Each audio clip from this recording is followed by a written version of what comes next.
comparing to the parents, the children of the parents.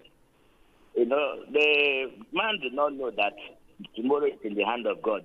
Her Nairobi or her African school can make her become the head of state. While the other one that the UK and Austria now have never become local government councillor. So we should be grateful to God. The parents are wicked. Like myself and my siblings, we were also 5 in number. We were brought up under the deputy governor in Woji. They refused to give us education. We serve under them. Both my sisters, no mom, no dad. Come on, we all got all our education, all our primary. They refuse to give us education. Ask them. Ask these less people at Woji. But today, where are they and their children? So I will appreciate any of us who people are neglecting. Look unto God. God will destine your future. Like the destiny my teacher and my sister's future. Look at useless people who woke up to say that they deny us education. How can their children go to school and we will also go to school? Where are we now them? So I encourage that from that particular family. Let they look unto God and appreciate God. Their future will be brighter if they look unto God.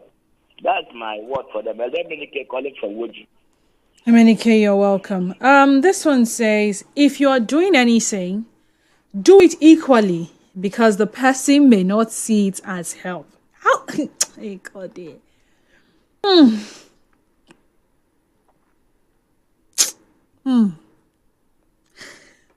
Is it always that easy to do things equally? Is it always that easy? In all honesty, think about it. Is it always that easy to do things equally?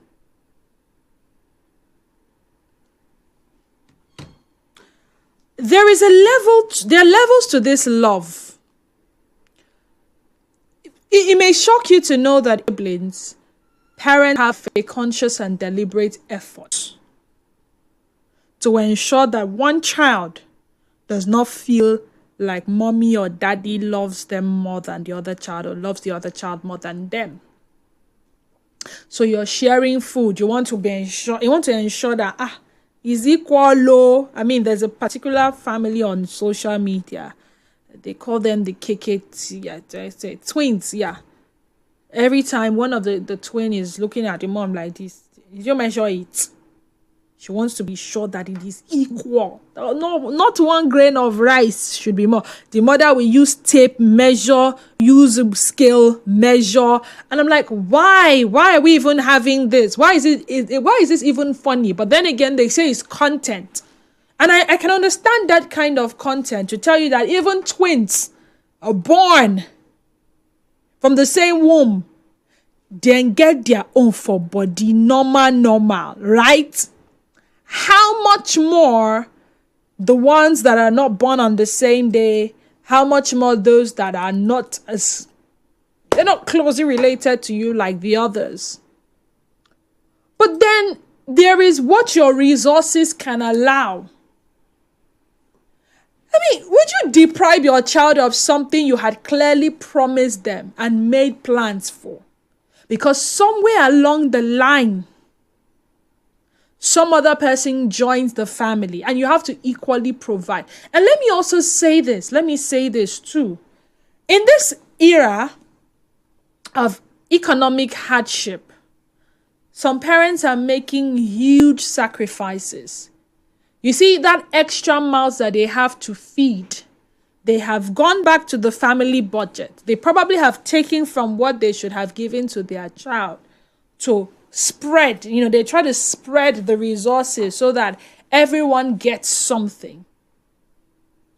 And deep down within them, they know, if I had my way, waiting be, maybe that uncle, if he had his way, would have sent that other person to the UK.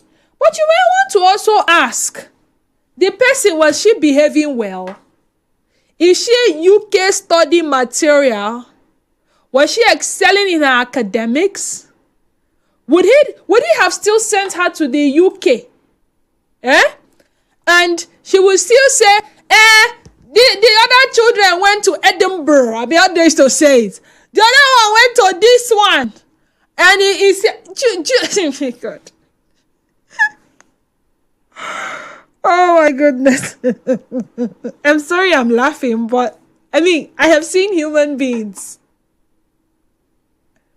If you're just joining us, welcome to the sunny side. What are we talking about? Perceived inequality. I talked about someone who shared a story about her friend who is complaining that her uncle, who took her in after her mom passed away, put her through the University of Nairobi while sending his own children to school in the UK. The friend is upset, feeling like she was given a lesser opportunity. Now, on one hand, this man took you in and took you through school, and you can't even be grateful. You can't even have gratitude. And on the other surface, it makes perfect sense, right? This friend was cared for and educated when she could have been left with nothing. But is it possible for both feelings to be valid? Can you be profoundly grateful for someone's kindness while also feeling a sense of disappointment or even hurt over a perceived inequality? That's the question. On the flip side, this your uncle, this your auntie, they stepped up. They took up a huge financial and emotional responsibility, being mother, and maybe even his wife had to become mother to you all of a sudden, even when she would rather than her own children. Many people shied away from it. Maybe your mother had 10 siblings and only this particular uncle chose to take you in. And let's be realistic. It's not easy sending a child abroad. It's incredibly expensive. But was it his obligation to bankrupt himself to give to you all that he gave to his kids, giving you the same experience? Or did he do the best he could with what he had, ensuring that you did not go to the UK, but you will get the best education that my money can afford?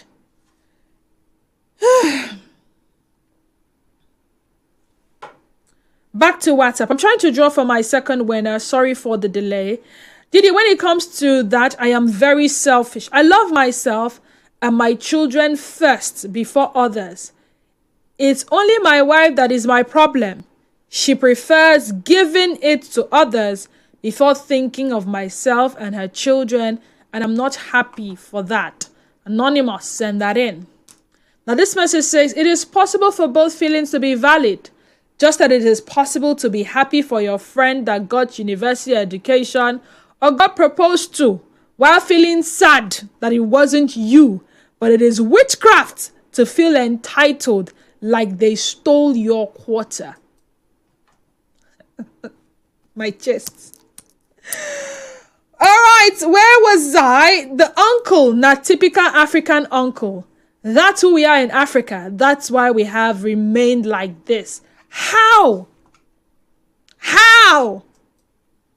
His children may have gone on scholarship and he did not need to come and divulge to anybody that, do you even know? Let me also shock you. Let me shock you. Do you even know if it was someone else that sponsored his own children to the UK?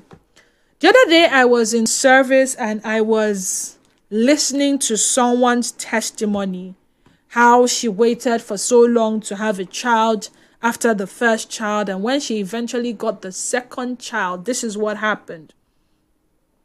One of her fans, who was so happy for her, when the person came to see the child, said, "See this child you gave birth to, I don't want you to spend a dime on this child. When this child wants to start school, tell me. I will sponsor this child's education from when this child starts going to school till this child will graduate." She could fund it herself. She get the money, but someone else had offered. And that child is going to school today. The child is currently about 16 or 17 years. And she said, since that child was born, she has not spent a dime on her education, save for maybe some other things she wanted to use Open Eye to do by herself. All she needed to do was find the school. And what if these children were going on this to school? It was someone else who had been at church. For the good thing you do for me, all your children are going sure say they school abroad, would you now have expected him to now carry you and say, I know say you say all my children, no, I know say you know say no be me born this one, no, but shall see now my sister begin to, is it possible say you for help may this one say follow go there abroad? And also, if he was within his power to equally send her to the UK, should he have? If you were in his shoes, if you were her, if you were in her shoes. You are tuned in to Nigeria Info. We'll be right back after this.